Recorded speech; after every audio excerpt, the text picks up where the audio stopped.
Добрый день, мои дорогие! Добро пожаловать ко мне на кухню! Сегодня буду печь настоящие русские дрожжевые блины. Такие блины раньше называли красными, что означает красивые.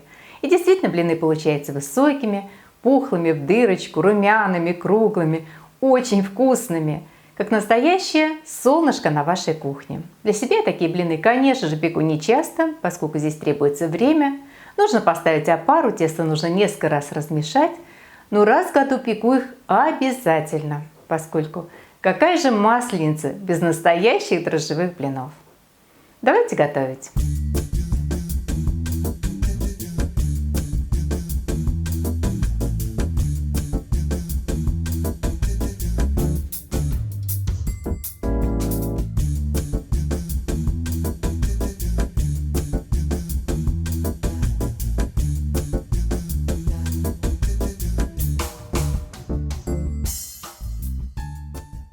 Для теста нам понадобится 400 грамм муки, 650 миллилитров молока, 2 небольших куриных яйца.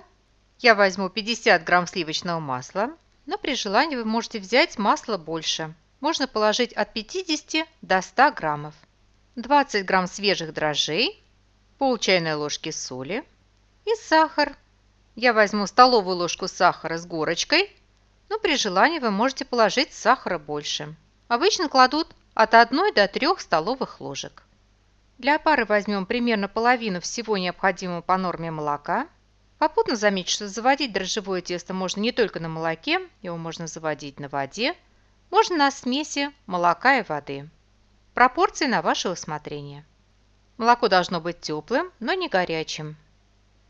Кладем в молоко дрожжи, но сразу не размешиваем, оставляем минут на 5-7, чтобы дрожжи напитались влагой, а затем аккуратно размешаем.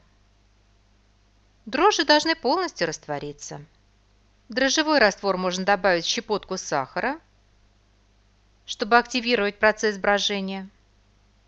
И затем постепенно вмешиваем муку до консистенции негустого теста. Обычно добиваются либо сметаноподобной консистенции, либо консистенции негустой каши. Если в тесте останутся мучные комки, ничего страшного. На стадии опары это вполне допустимо. Опару я присыплю мукой и оставлю в тепле примерно на час. Опара должна подойти. Принято считать, что опара должна удвоиться в объеме. Иногда говорят, что опару нужно выбраживать до того момента, пока она не начнет опадать. Я не всегда дожидаюсь этой стадии. Обычно обязательно дожидаюсь удвоения в объеме, а дальше по наличию времени. Обычно подъем опары требуется от часа до 1,5 часов. Подошедшую опару размешиваем. Вот такая опара получается воздушная, пористая. В оставшемся по рецепту молоке растворяем соль, сахар. Яйца разделяем на белки и желтки. Желтки кладем в тесто, а белки пока откладываем.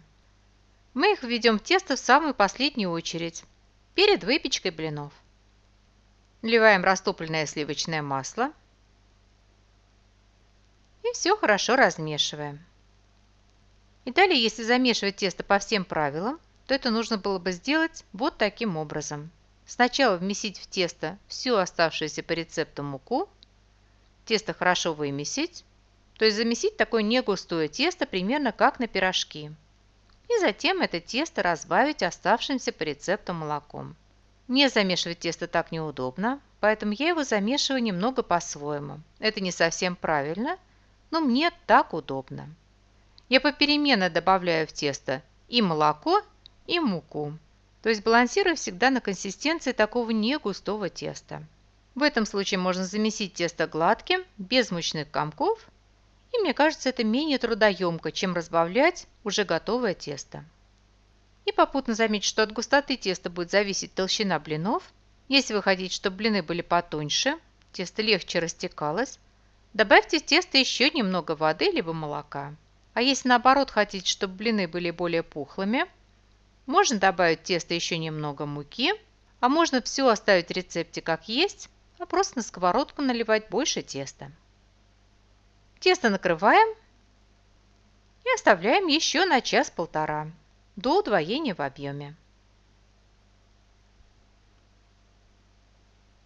Подошедшее тесто размешиваем,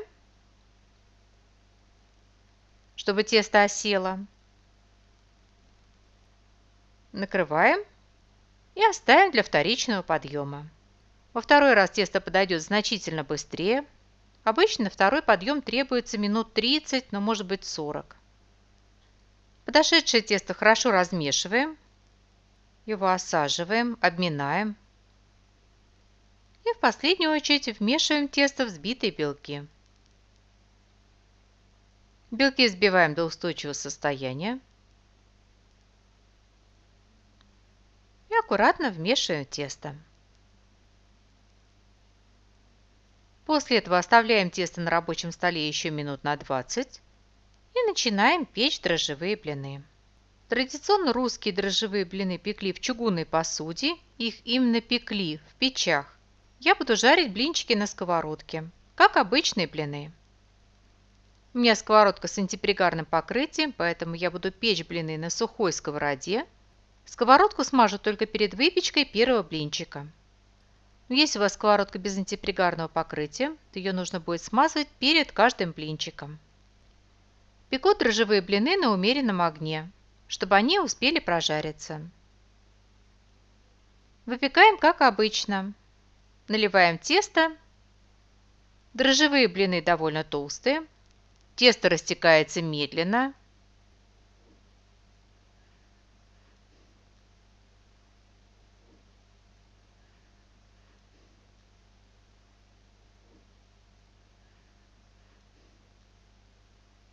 Обжариваем блинчик с одной стороны, переворачиваем и обжариваем с другой стороны.